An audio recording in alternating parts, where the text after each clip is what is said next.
Yo soy Floraide Rodríguez Campos, soy la presidenta ejecutiva de Repara Lumea contra la violencia de género AC.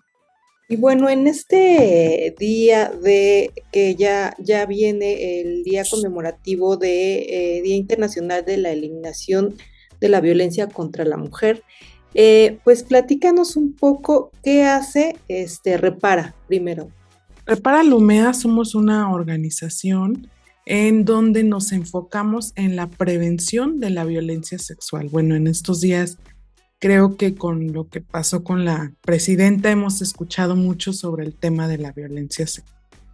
Entonces, en Repara Lumea nos dedicamos a la prevención y nuestro objetivo es buscar una reparación para todas las víctimas de este tipo de violencia. ¿Cuánto tiempo ustedes llevan trabajando? Nosotras llevamos 10 años ya con la organización. De hecho, en 2019 nosotros presentamos una iniciativa al Congreso de la Ciudad de México, precisamente para reformar el tipo penal de acoso en la Ciudad de México, pero pues por distintas tintes y grillas políticas Ujú. se quedó congelado en la Comisión de Justicia y pues ahí se quedó, pero es un tema que nosotros trabajamos desde las aulas, sobre todo nos enfocamos mucho en la construcción de espacios libres de violencia en los planteles educativos, ¿no? Las universidades, las prepas, las secundarias, que estén libres de cualquier tipo de violencia. Ajá. Y bueno, ¿cómo podemos prevenir? O sea, ¿cómo podemos prevenir la violencia hacia las mujeres específicamente? Creo que ese digamos, el punto clave, porque escuchamos todo el tiempo que tenemos, pues, iniciativas y muchas leyes nuevas, muchas incluso con nombres de mujeres que han sido sobrevivientes a algún tipo de violencia. Pero creo que la prevención, como nosotros la trabajamos desde Repara Lumea, es precisamente invitando o acercándoles a las personas la información, ¿no? Que logren distinguir cuáles son estas conductas que son violencia, ¿no? Que son violencia de género, cómo actuar, a dónde acudir, como todas estas herramientas que existen y que tienen al alcance de sus manos, ¿no? Que para cuando estén en una de estas situaciones logren distinguirla y puedan salir a tiempo de esos círculos de violencia. ¿Cuáles serían las conductas y qué hacer ante este tipo de conductas? Sí, pues tenemos, digamos que una herramienta muy didáctica, ¿no? Para identificar cuáles son las conductas que generan alguna violencia, porque sabemos que la violencia no es una, son muchas expresiones de las violencias que vivimos las mujeres. Y es el violentómetro, ¿no? que ha realizado el Instituto Politécnico Nacional, y ahí nos dice, pues, cuáles son estas conductas, ¿no? Siempre me gusta mucho poner este ejemplo porque creo que es como comenzamos a normalizar la violencia en nuestra vida desde edades sumamente tempranas, ¿no? Por ejemplo, la ley del hielo, ¿no? Todo mundo la ha hecho en la primaria y es ahí cuando comienzan estas conductas de violencia. Para mí no es que el violentómetro nos diga cuál es menos grave que otra o cuál se tiene que atender primero que otra, sino que nos dice cuáles son las más difíciles de reconocer como violencia porque las tenemos mucho más normalizadas a las que son más evidentes, porque así como la violencia es lo que hacemos, también es lo que dejamos de hacer, ¿no? Las omisiones, la indiferencia, como ya decíamos, la ley del hielo, la negligencia, ¿no? Que muchas veces también vivimos en los casos de violencia. Son muchas conductas que hemos normalizado como sociedad y que han perpetuado y se han penetrado y las hemos tomado como sin importancia, ¿no? O no le damos la importancia que debería. Por eso es que cuando las víctimas hablan o deciden levantar la voz, pues muchas veces se dice que están exagerando. La violencia sexual, como ya nos dimos cuenta estos días, cuando escuchamos violencia sexual, únicamente se viene a nuestra mente la violencia, que es como esta expresión pues ya más grande de la violencia sexual. Sin embargo, la violencia sexual empieza con este tipo de conductas como el mal llamado piropo, que en realidad es un acoso sexual. Lo que hicimos desde Repara Lumea es darnos cuenta, como ya en estos días nos hemos dado cuenta, que el acoso no está tipificado como delito en todos los estados. Son solamente algunos de los estados. Hace ratito estaba viendo una nota en otro medio y decía que solamente 5 estados de la República tipifican el acoso como un delito. ¿Por qué? Porque muchas veces sí está previsto en la ley el acoso sexual, pero únicamente como una falta administrativa, ¿no? Que van con el juez cívico y se repara el daño, a lo mejor con algún trabajo social o con una multa. Eso es lo que pasa generalmente. Queda hasta ahí. Y no está tipificado como delito. Sin embargo, aquí en la Ciudad de México sí está tipificado como delito. Sin embargo, lo que nosotros proponíamos en este trabajo legislativo era reformarlo, porque sabemos que nuestras leyes pues se crearon hace miles de años, ¿no? Y en la actualidad ya hay otras formas que reconocemos en cómo se dan estas conductas, sobre todo en los espacios públicos, ¿no? Ahí solamente reconoce el acoso, por ejemplo, de una forma muy, muy cerrada, y nosotros abríamos como esa posibilidad a otro tipo de conductas, ¿no? Que sabemos hoy que es acoso sexual, como el exhibir, ¿no? Las partes íntimas en el transporte público. Ese también nosotros lo poníamos sobre la mesa. Sin embargo, pues digamos que me parece muy curioso lo que está sucediendo en estos días, porque en ese momento quien era la jefa de gobierno de la Ciudad de México era la hoy presidenta. Y cuando se estuvo discutiendo esta iniciativa en las comisiones tanto de género como de justicia, en la comisión de género pasó perfecto, todo el mundo que entendió la necesidad que teníamos de actualizar este tipo penal a nuestro contexto y a nuestra realidad hoy en día.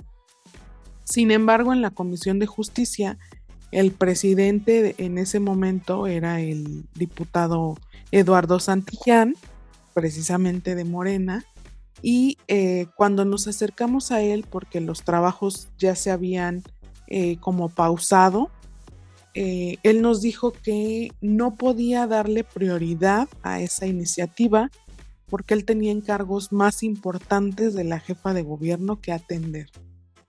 Entonces hoy para nosotros resulta como pues ver que sí era necesario y que sigue siendo necesaria esta actualización por lo menos en la Ciudad de México del Código Penal, y de tomarlo en cuenta en los otros códigos penales y no minimizarlo solamente a una falta administrativa, ¿no? Porque de ahí yo también escuchaba mucho estos días que decían, es que la presidenta vivió hostigamiento. No, hay mucha confusión alrededor del tema, porque el hostigamiento sí es, digamos, una variante del acoso sexual, pero ahí necesita ver esta relación de poder, ¿no? De quien ejerce esa violencia tenga un poder superior a la persona que lo está recibiendo, y solamente se da en ciertos ámbitos, ¿no? En el ámbito laboral, en el ámbito escolar, digamos, en el ámbito religioso, ¿no? Cuando tú tienes a un superior jerárquico.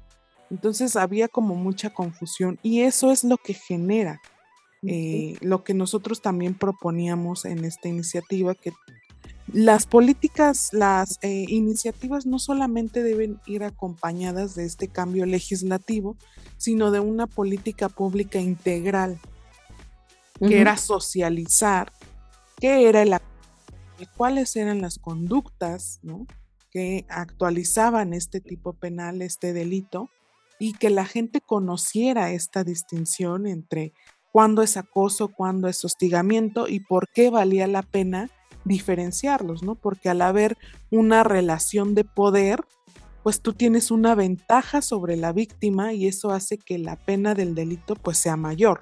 Esa es en realidad la diferencia. Claro. Oye, ¿qué pueden hacer las personas que no son la presidenta si sufren este tipo de acoso? Sí, en la Ciudad de México ya tenemos fiscalías especializadas en delitos sexuales, pero lo que hacemos todas las personas comunes eh, es pues acudir al Ministerio Público y levantar una denuncia por acoso, ¿no? Dependiendo las conductas y en el contexto en el que se dé esta violencia sexual, se hace la denuncia. La verdad es que aquí, más que impunidad, porque estos días han hablado mucho de impunidad, yo les diría que no es impunidad, sino que las leyes y los protocolos, incluso que hay en las fiscalías y en los ministerios públicos, para atender a las víctimas, sobre todo de violencia, pues son obsoletos, ¿no? No tienen esta perspectiva de género, no están centrados en los derechos humanos, son sumamente revictimizantes, ¿no? Si ya de por sí estos días, aún siendo la presidenta, Ujú. la sociedad la ha revictimizado una y otra vez, imaginémonos, pues las mujeres que no tenemos ese poder en este país. ¿Ustedes al respecto seguirán incidiendo en políticas públicas? Sí, la verdad es que nosotros tenemos dos formas de incidir.